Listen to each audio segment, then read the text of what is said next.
Welcome everybody to When Lafette Met, and today we are in the beautiful Western Park with gorgeous Sam, aka Goldierocks. Hi Sam. Hello, thank you for having me. Lovely to see you. We're going to be talking with Sam a bit about her career and her profession. How did you get started in the industry? I really got into music journalism and going to local gigs, interviewing the bands, writing about it.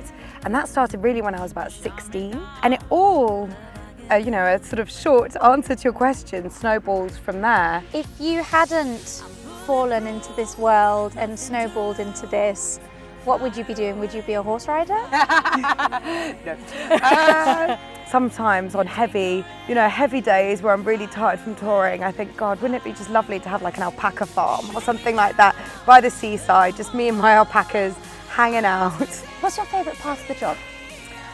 Connecting with the audience. I love that so much, and no matter what else is going on in my life or in the world, that moment, it doesn't matter if people aren't from the same culture or background or people don't necessarily speak English, but in that moment of music is that universal language, that universal power. It must be quite tough though, because if you go from being on such a high when you're on stage in front of 4,000 people and having the love, and then being alone for a few hours and tired and all of that sort of stuff. Yeah, it can be really tough. I've got a really nice travel bag, like little minis of everything that I use at home, and a really beautiful candle, and I meditate every day. How do you see the future of your industry? Musicians have existed since the dawn of time, forever and ever and ever. The music industry has only existed since the 50s, 60s. So just because it doesn't necessarily look how we imagined it to be, doesn't mean that musicians won't continue to exist. They'll continue to tour and perform and entertain people and sell records. It's just going to look a little bit different. From a performance element, having a real human there, interacting, smiling, talking to people, dancing, that's irreplaceable. It's the change between just having, a couple of people around for drinks in your sitting room and having a proper party. How do you feel as a woman in this male-dominated industry? Let's lay our cards on the table. It is still a really, really challenging and testing place, and I think it is more challenging being a woman than it is being a man. But I think we're getting more of the opportunities and the platforms to actually showcase what we do, and I think women have been really integral in that change and in that evolution, helping each other up. We've just got to keep on going, we've just got to keep on pushing. And I think that's not so much about being a woman working in the music industry, that's also just being a working woman in this day and age. You shoot me down, then I won't fall. We are with the lovely Natasha, the director of Urban Soul Orchestra. What's your favourite part of the job?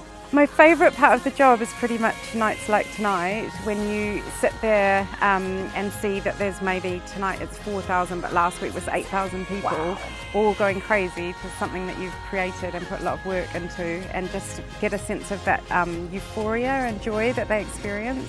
And especially with these shows, because they're for a family audience, so you have little kids with their headphones to grandparents, all just loving it and kind of getting away from whatever the woes are in their head and coming here and just having an amazing time out with the family. So tell me a little bit more about Urban Soul Orchestra. How did it come about? What do you guys do? What can you offer? Tell us a bit more about that. Sure. So Urban Soul Orchestra was founded nearly 30 years ago. And at that point in time, it was mainly, they were doing strings for recording artists in the music industry. Okay. And that expanded out to doing corporate events and private parties. And then eventually we got into festival work, and we do some education work as well. And where are you positioned during the show? Are you on stage? I'm kind of overseeing everything and backstage, but I also love to get in the audience and feel what it's like. And you guys should come down to the middle, because the sound is incredible from the middle and the light show, but I quite like hearing people's comments, and it helps me with thinking about what might be in the set next year. If people are going tune, tune, or there's a little bit of a lull, and then you just think, how can I perfect it? Yeah. Tell me something unexpected about your profession. Well, I think everyone thinks it's a very glamorous industry, but actually it's a lot of hard work, a lot of detail, a lot of pre-planning, organisation.